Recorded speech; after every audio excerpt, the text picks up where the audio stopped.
Welcome back to Philosophy 333, Epistemology, at the University at Buffalo. I'm James Beebe, your instructor.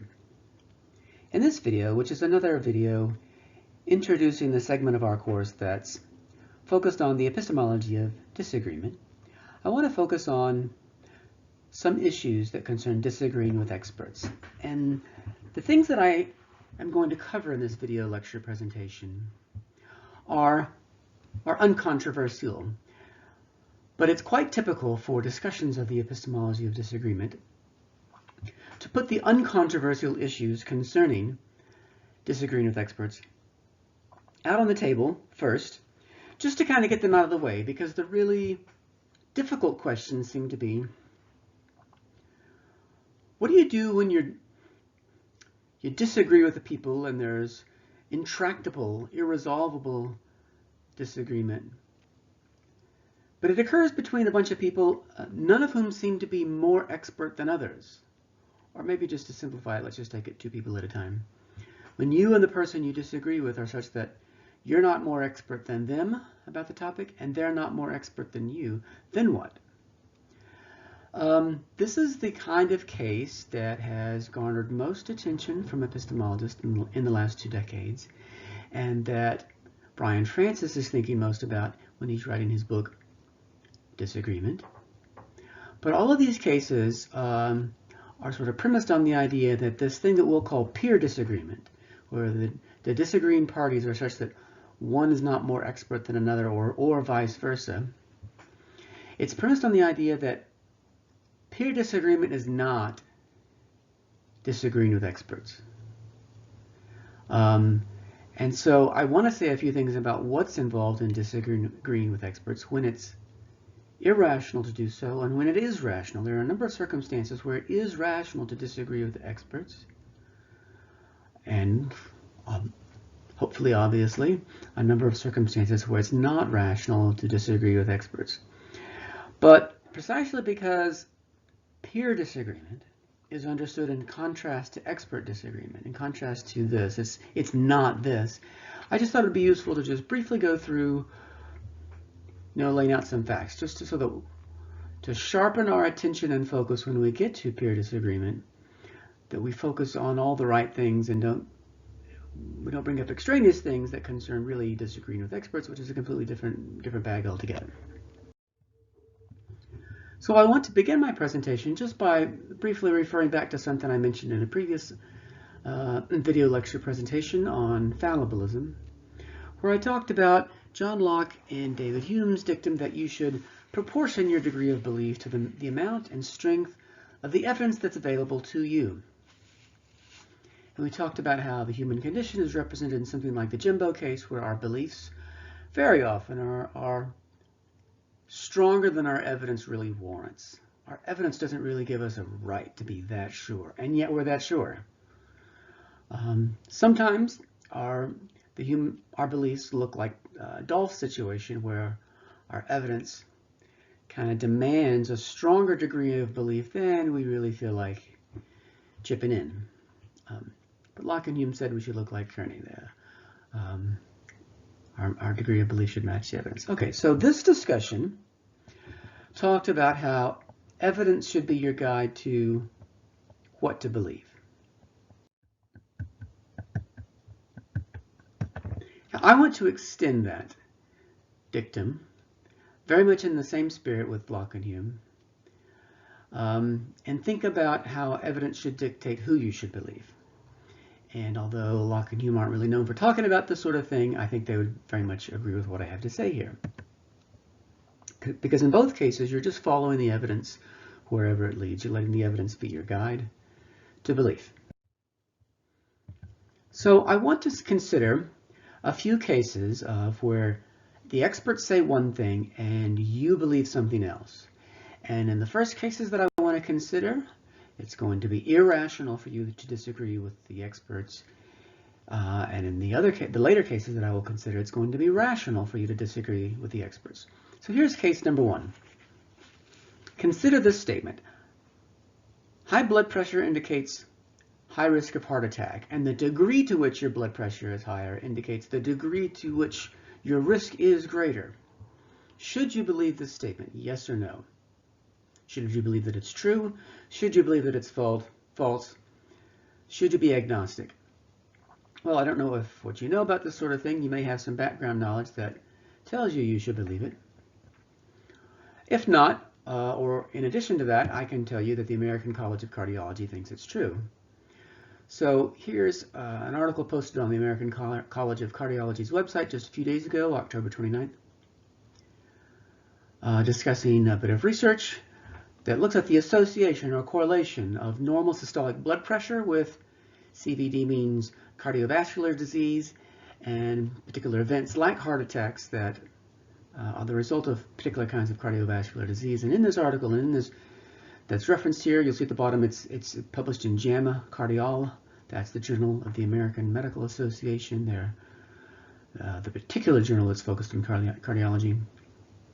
In this research article, which is highlighted here in a news item on the American College of Cardiology's website, it talks about how exactly it is true. This is a true statement.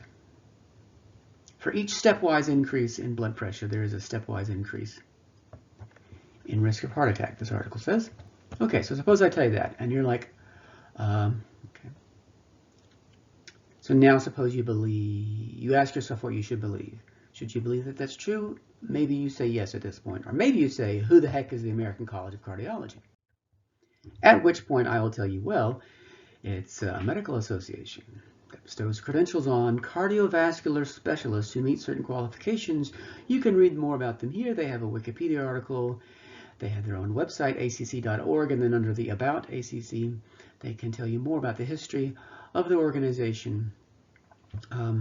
And you can, of course, do your own Google search to find out that they are, in fact, the leading association, the leading credential bestowing organization for cardiovascular specialists. So if you didn't initially believe this statement on the basis of what I showed you, you can do your own research and you will find that they, in fact, should be believed. Okay? But now suppose that the following also is true. Suppose you have a relative, loudmouthed Uncle Bob. He's not a physician, never been to medical school, never been to college. He looks at that claim and says, nah, you can have high blood pressure and be just fine with respect to heart attacks. Okay? So on the one hand, we have an association of more than 54,000 experts in cardiology and their overwhelming consensus that this statement is true. And on the other side, we have Bob. And as you're thinking through the issue for yourself, you ask yourself who you should believe, and you decide to listen to Bob. Okay, how rational is that? I think, and I hope that we can all agree, this is not rational. But of course, unfortunately, I think we can think of plenty of cases where people do just this. Okay, so you may not have a loudmouth Uncle Bob, but I bet you got some other relatives you can think of that do something a whole lot like this. And of course, ideally, if you're going to be fully reflective and intellectually humble, you should reflect on times when you may have done this sort of thing yourself. We know of tons of cases. I assume we can call to mind a number of cases where people dismiss massive consensus by experts in favor of someone who's up close. See, all those cardiologists in the American College of Cardiology, they're strangers to you. Let's suppose. Suppose you don't know any cardiologists. They're faceless, nameless strangers. But Bob is up close and personal. People actually have a big penchant for doing this. They believe the one person up close rather than mounds and mounds and mounds of data that's impersonal, that's perhaps presented as statistics, or that's presented in some way that's not up close human being whose face they can see, whose tone of voice they can hear. People go for that one person way too much, and it's not rational the vast majority of the time. Okay? So here's a case where who you should believe. There's no interesting epistemological issue here. In the eyes of epistemologists in every century, East and West, ancient and modern, there's no question about what should be done here. You should listen to the experts. And now, Bob, let's consider another case. Okay, in this case, which is quite timely, we have this statement. The statement that, unfortunately, in 2020, has been deemed controversial, unsettled, and unknown by a number of people. So COVID-19 is more serious than the flu. Let's consider that. Should you believe it, yes or no? Well, this guy says yes. Okay, who the heck is he? We all know who Anthony Fauci is, but I want to sort of just take just a moment to make sure you really know. Okay. He's been the director of the National Institute of Allergy and Infectious Diseases for 36 years. He's been medical advisor to every president since Ronald Reagan. Currently oversees more than $6 billion in research on various infectious diseases from HIV to Ebola, just all across the board. Anthony Fauci is the 41st most highly cited researcher in any field, in any century, in any language, from any country, in all of human history. He's the 7th most highly cited immunologist of the last half century, and he has about roughly 2 million other people that he's in competition with. So he's 7th out of almost 2 million people. In terms of his papers get cited when other people publish medical research papers, because he's blazing the trail, he's laying the foundation, and when people go to do their own infectious disease research, they're listening to this guy. He was awarded the highest civilian award available in the U.S., the Presidential Medal of Freedom by President George W. Bush. He's got honorary doctorates on top of the honorary doctorates, scientific publications out the wazoo, and on and on. So that's who he is. Who the heck is Anthony Fauci? That's who he is. But you know, Anthony Fauci is not the only person out there with an opinion about COVID-19. There are some talk radio hosts that have opinions of their own, and there are some local politicians that have opinions of their own, and some of them don't think that COVID-19 is more serious than the flu. These are people who lack medical credentials. Not only are these people not some of the most cited, highly cited scholars in any field of all time, they're not people who've been to medical school. They may be people who've never been to college. Politician George might have gone to law school. It's a very common path, of course, to become a politician. Studying tax law in law school doesn't make you an expert in infectious diseases. Of course, we know many people, many of your relatives, I'm sure, who do something like this. I mean, we see this all across the nation throughout 2020. People decide to listen to Frank, Georg, and George. Sorry, misspelling of George there. And,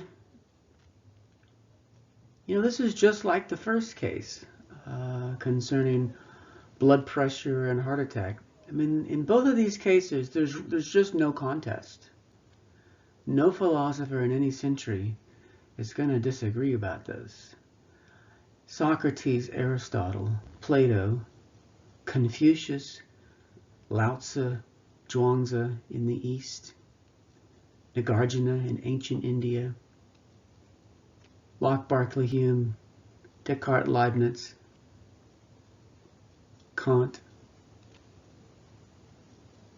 Hegel, Marx, Schopenhauer, Nietzsche, Kierkegaard. I mean,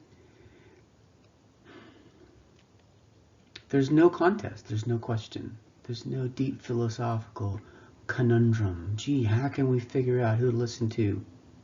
Joe Rogan or Anthony Fauci? There's no contest here. Okay? So these are the easy cases. Let's turn to some cases where, in just a moment, where it can be okay maybe to disagree with experts.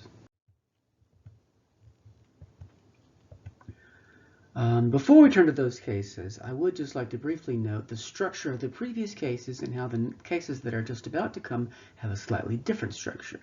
So the previous two cases about blood pressure and heart attack and the cases about COVID-19 and Fauci have this structure.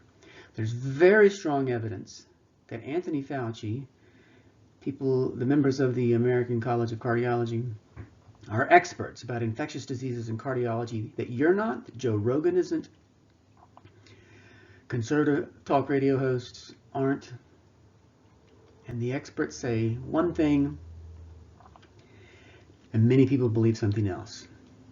Okay.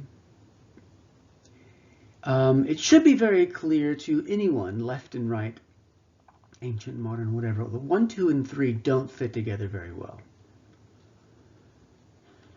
There's a problem. Something has gone wrong here.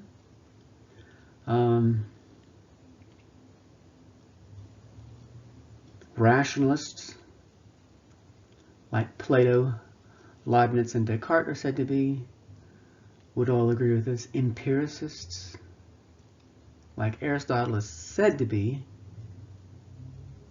Locke, Berkeley, and Hume are said to be, John Stuart Mill is as well.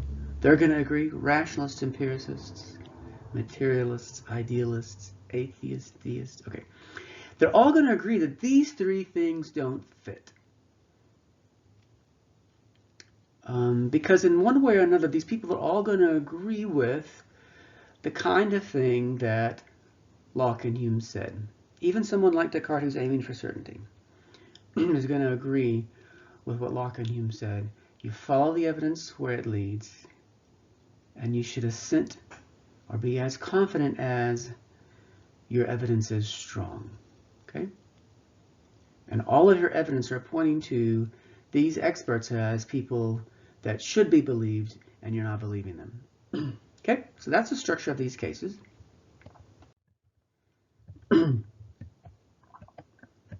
It might be helpful just to briefly mention this distinction, which you may already know. It would be great if you already did, hopefully so. There is this basic distinction between normative questions and descriptive questions.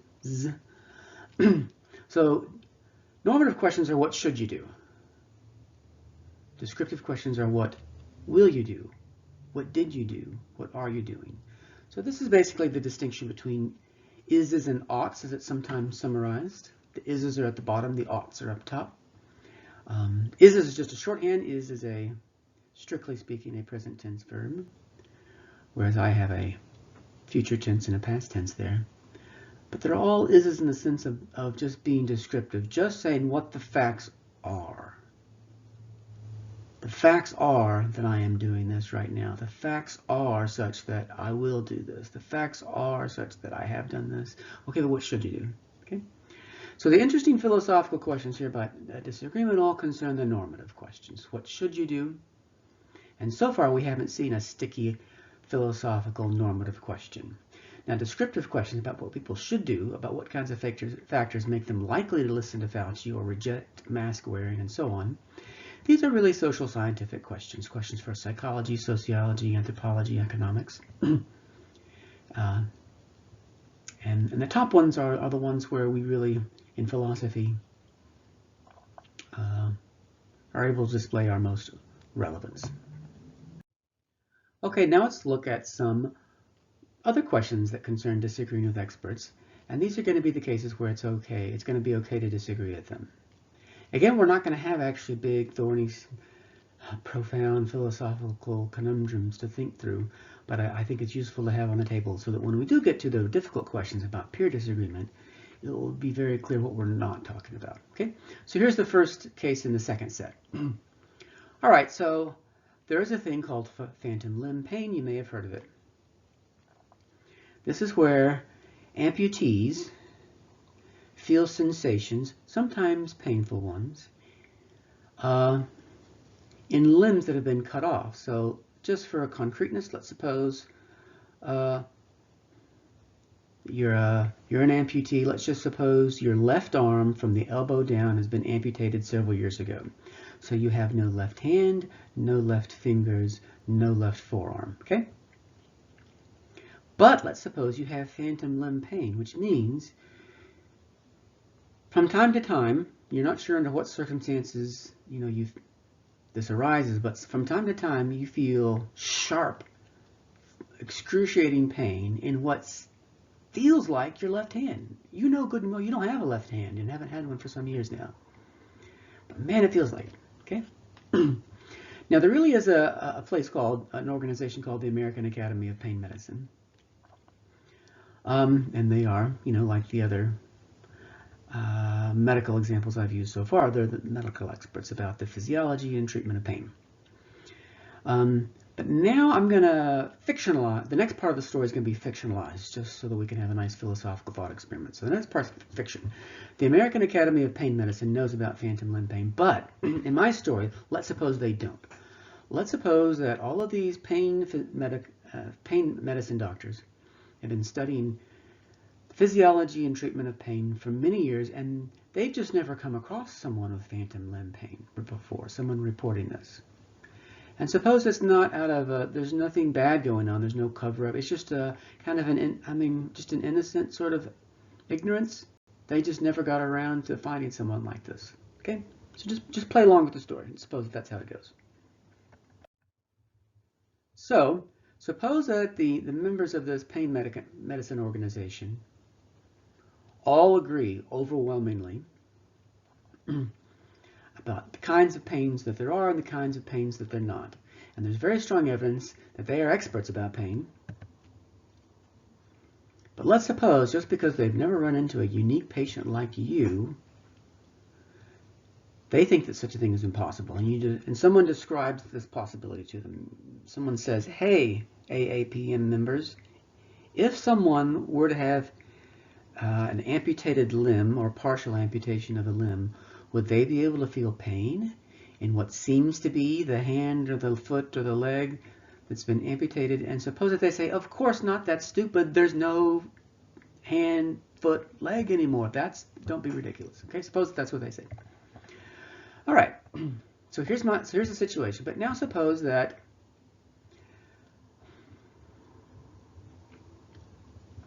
you believe that phantom limb pain is possible. And as I've told the story, the reason why you believe that is because you feel it. I mean, it's just as, you know what you feel. You may not have a left hand, but you know it feels like you have a pain in your left hand. And no one can sort of tell you otherwise. Okay? Now, this situation is different from the first two situations we looked at concerning blood pressure and heart attack, COVID-19 and PHI. We had a 1, 2, and 3 in those situations. The expert said one thing, that was the number, the number one was there's very strong expert that some people are experts and you're not. We had that in each of the other cases. And that Uncle Bob is not, right? That Joe Rogan is not. So we had this number one that was the same. And we had a similar number 2 in the other cases too. All the experts are in agreement about one thing: the relationship between high blood pressure and increased risk of heart attack. And they're in agreement about the seriousness of COVID-19. And here again, they're in agreement, okay? And again, thirdly, like the other cases as well, you believe in a way that is contrary to the expert consensus. But I think we can all see what's different about this case, and it's this: you have evidence that they lack. It's personal evidence from your unique medical condition that they've just happened to not have come across. And rare diseases happen. Now in our information age, in our super connected means of communication that we have, it's a little bit more difficult for someone to have a rare disease that the medical establishment hasn't heard of. But from time to time it happens. My kid has a rare disease, rare blood disease. I talked to a blood specialist. They knew zero about it. There are some people within the hematology field that know about it. most have no idea. It still can happen, is all I'm trying to say. Okay. All right, so this case is different from the first two cases precisely because of number 4. When it comes to Anthony Fauci and COVID-19, there is not some special evidence that you, talk radio show host, or anyone else has that Anthony Fauci lacks. The man has all the info. All right? There's no such thing like this. Loudmouth Uncle Bob doesn't have access to special information that the American College of Cardiology lacks. There's no such thing. And precisely because there is no number 4 in those first two cases, that's why it's irrational to believe contrary to expert testimony. But because there is this number 4 here, it is fine. In fact, you should believe. It's not just permissible. I think it's obligatory to agree in a fashion here, in this case, in a manner that's contrary to the expert consensus. Okay, and I think we can all see how that works. So let's look at another case that's kind of like that. Yes, I forgot this last line that I put on my slide here. This is just a by the way, sort of in passing comment. By the way, you're not an expert. Okay? You, in this case, are permitted to believe contrary to expert testimony without needing to think that you're more of an expert than the experts or that you're equal to them.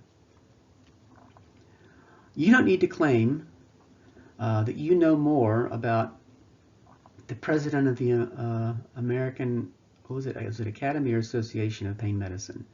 You don't need to claim that. All you need to claim is, look, all I know is it hurts. And it feels like it hurts in my hand. That's all I know. I don't know about the physiology of pain. I don't know about postsynaptic clefts and axons and dendrites and dopaminergic pathways. Look, I don't know about that. All I know is I got a hurt. I got a pain. And it feels like it's in my hand. And I know I've got no hand on my left side.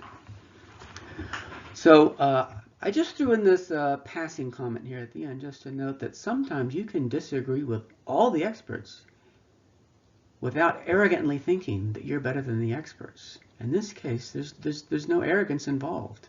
You just got this one piece of info they lack, and that's enough. Doesn't make you an expert, but it gives you enough of a right to believe contrary to expert consensus. Okay, so that's my little parenthetical or closing comment on that slide. Now, there are other kinds of cases where it's also going to be permissible to disagree with experts, or at least in these next two cases, alleged experts. So here's a news story from a few years ago. There's this doctor who had his license permanently revoked for the rest of his life. Cannot practice medicine. And I wouldn't be surprised, it didn't say this in this particular news story, but I wouldn't be surprised if the American Bar Association also didn't issue a kind of permanent ban on him serving as an expert witness. So this is a guy who would go into court cases and testify as an expert testimony. So a lot of people do this. You know, you can have a ballistics expert, you can have a forensic expert of some kind. You know, expert testimony is important to establishing, you know, the facts of some case. Okay, well, this guy did that. It says here, as you can see, he did this in over 300 cases. As I was putting together the slide, I found that the median hourly rate for this line of work is $500 an hour. So this guy was doing this $500 an hour, and he was clearly a gun for hire, as it were. He lied about his credentials. He signed an affidavit, an official legal document claiming he was board certified in a particular specialty, and he's not. You don't become a specialist, a cardiologist, just by graduating from medical school. I'm not sure if everybody really knows that. In order to be a specialist in some domain, you have to do additional training and obtain additional certification beyond just the MD part of things. Okay? He lied about that. He said he went to Johns Hopkins Medical School, which you may know has traditionally been our nation's most prestigious medical school. That's not true. He said he's a member of the American Medical Association. Not true. He said he was currently seeing patients. Okay, he just lied all over the place. All right, so if an expert, alleged expert, says one thing, and evidence arises that they're not really an expert, then it's okay to disagree with what that person says, of course. So in this case, there was very strong evidence, it seemed, at first, that this guy was a medical expert. He says one thing. If you want to believe something else, that's initially not a good thing to do. If there's not yet evidence that this guy is a liar and a fraud, and will say anything as long as you pay him $500 an hour, he'll say, yes, that substance causes cancer, or no, it doesn't, whatever you want, as long as you're paying him $500 an hour. Okay.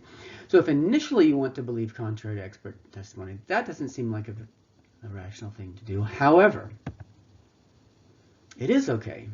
3 is okay if you are in possession of subsequent evidence that shows that, there really wasn't the expertise we thought we were. Okay, so there are cases where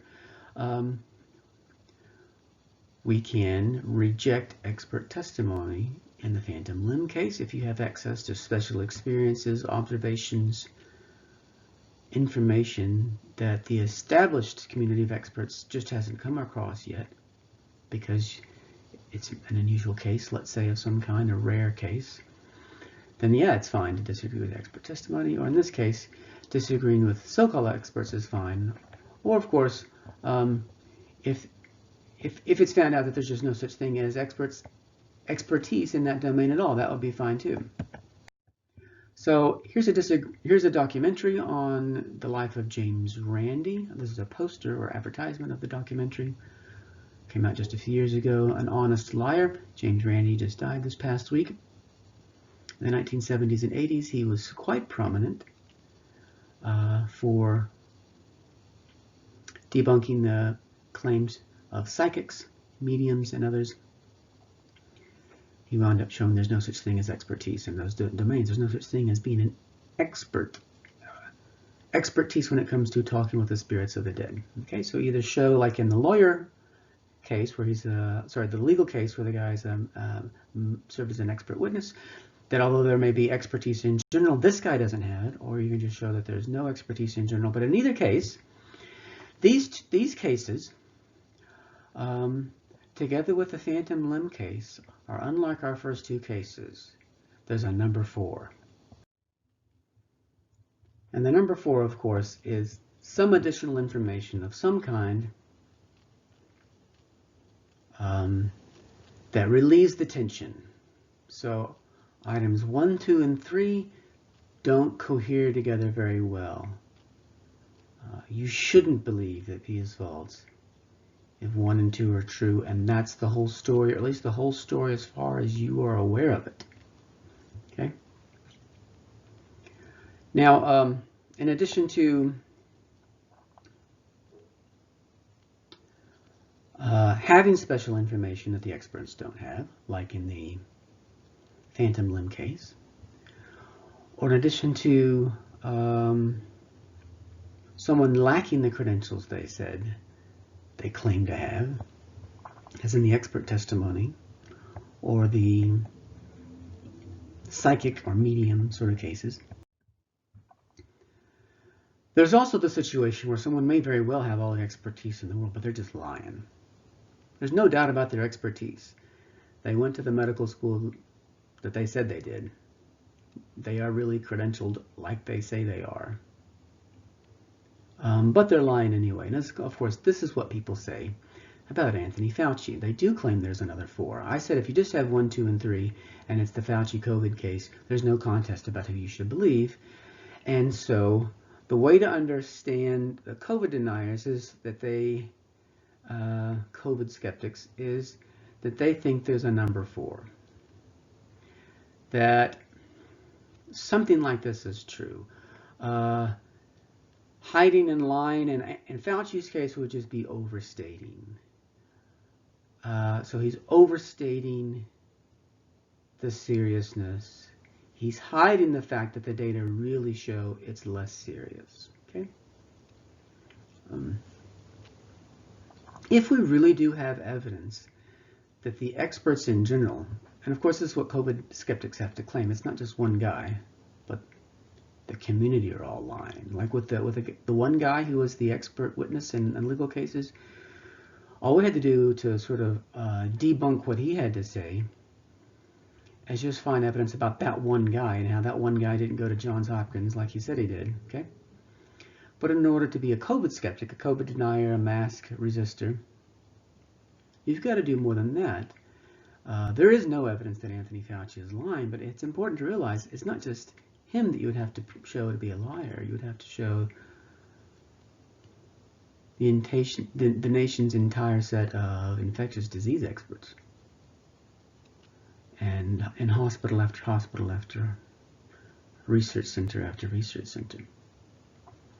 And of course, there's not evidence for that. If you really did have, so you know what 4 says? 4 isn't just an accusation of conspiracy to overstate and hide the real facts. I mean, if we're going to follow the evidence wherever it leads, there's got to be evidence of cover-up and lying and overstating, and evidence that Fauci doesn't know what he's talking about. Just about 3 days ago, he said, "We're in for a world of hurt." That was his phrase about what we should expect in the upcoming winter months. What scientific evidence is there that he's lying? And of course, there's none. There's none at all. One thing I wanted to mention, though, about this is there's a couple things I wanted to mention about this. Sometimes we really do come across evidence of actual conspiracies. There was the Tuskegee syphilis scandal, which you may have heard of. Early to mid 20th century, a number of African American black men, sorry, that's redundant. A number of African American men in the South, Tuskegee, were injected with syphilis before there was a cure, just so white scientists could study how the disease progresses. They would never inject white folks with this disease and just see what happens, like Nazi scientists or some kind. So first of all, that was horribly immoral. And then secondly, later, after a treatment did become available, I don't remember if it was penicillin that helped treat it or what it was, they didn't tell these African American men that there was, oh, by the way, we can cure you, but we're not going to tell you. We're not going to tell you that. We're just going to let the disease continue to get worse and worse in your body, and we'll observe all the medical problems you run into as a result, just in the name of science, so we can learn stuff. So in that case, there really was, we did later uncover a conspiracy among not just one expert, but a whole mess of them, to hide the truth, hide a lot of truth, and to lie about what actually had been done. It's a really terrible episode in American history. Bill Clinton, when he was president, issued an official apology on behalf of the nation for the incident. I mean, obviously he wasn't involved, but in his office as president, then president, he took it upon himself to do the apologizing. Okay, so some of the time we do have a number 4 where there's evidence of conspiracy and hiding in truth and all that kind of stuff. One thing that I would just like, one thing I would like to note is that really does happen sometimes, unfortunately. Another thing that I would like to note, though, is that people who claim that Fauci is lying are implicitly agreeing with Locke and Hume. Locke and Hume say you should follow the evidence wherever it leads.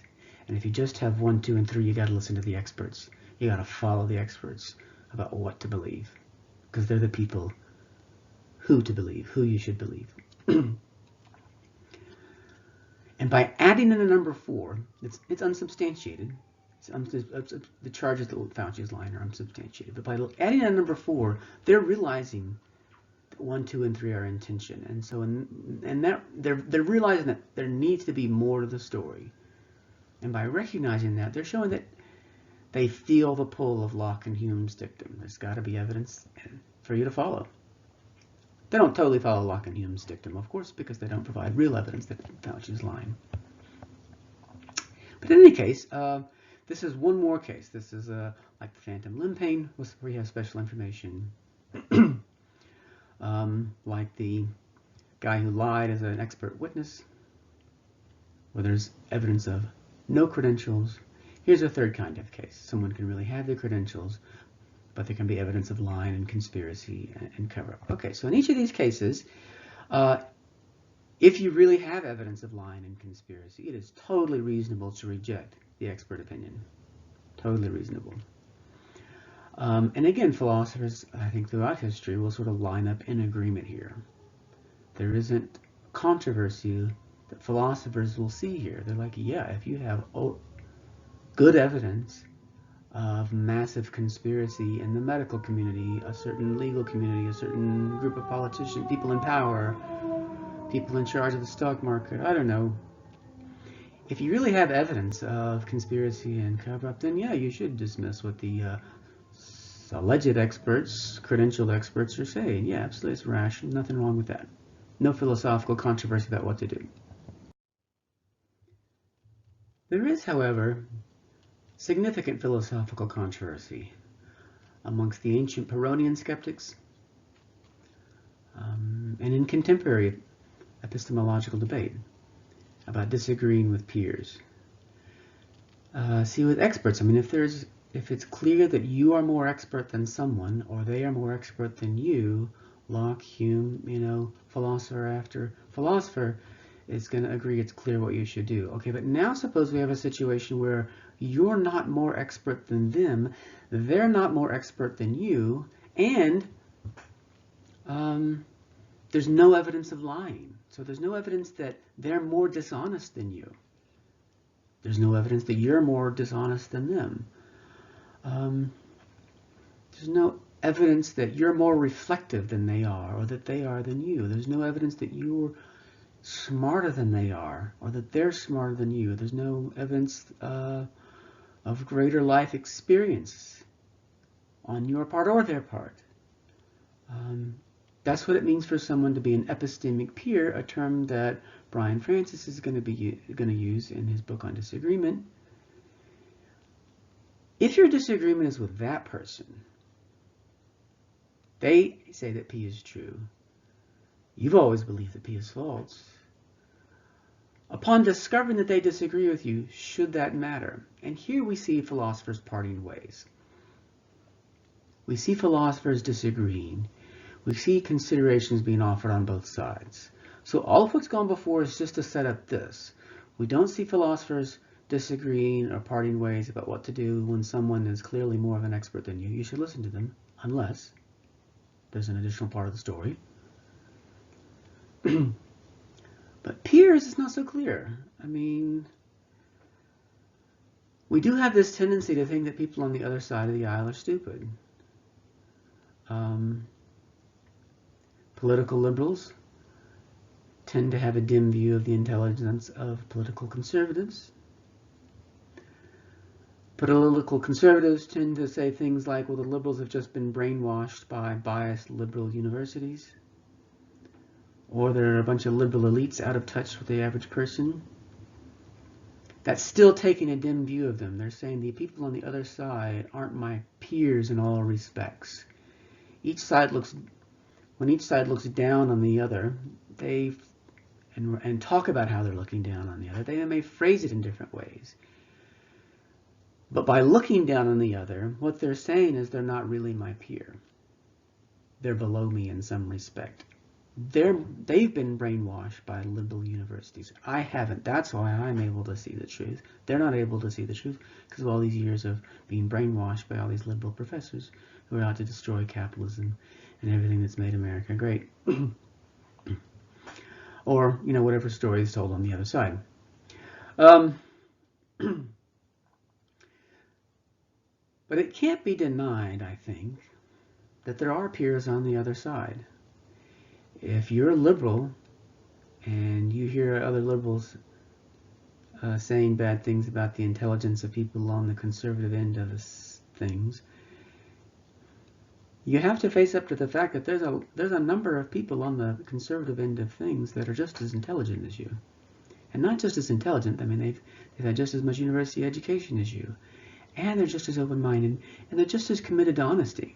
Okay, maybe they're not all committed to honesty, but there's some proportion of those people on the other side of the aisle I'm not asking you to believe that everybody on the other side of the aisle is, perfect human being. I'm not saying that. I'm saying, think about it. There's at least a portion of them on the other side of the aisle, politically, religiously, whatever, that are just as intelligent, well-intentioned, committed to democracy, committed to America, whatever it is, as you, and they disagree very strongly with your views.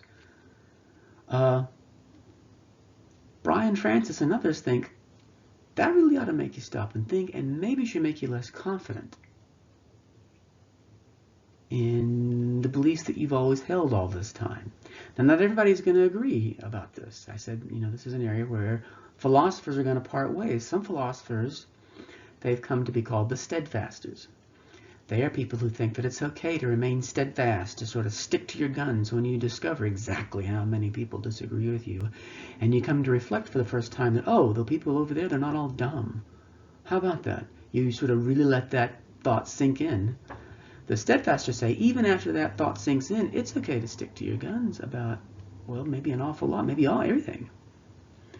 The people on the other side of the aisle have come to be called conciliationists. They're people who think that, well, once you sort of find out and really reflect on, really let it sink in exactly how many people disagree with your morals, your religion, your politics, your philosophical views you're inclined to accept, once that really sinks in, you need to become less confident than you were before in your prior views. Now, each view is taken to have some problems, which we're going to talk about over the next few weeks.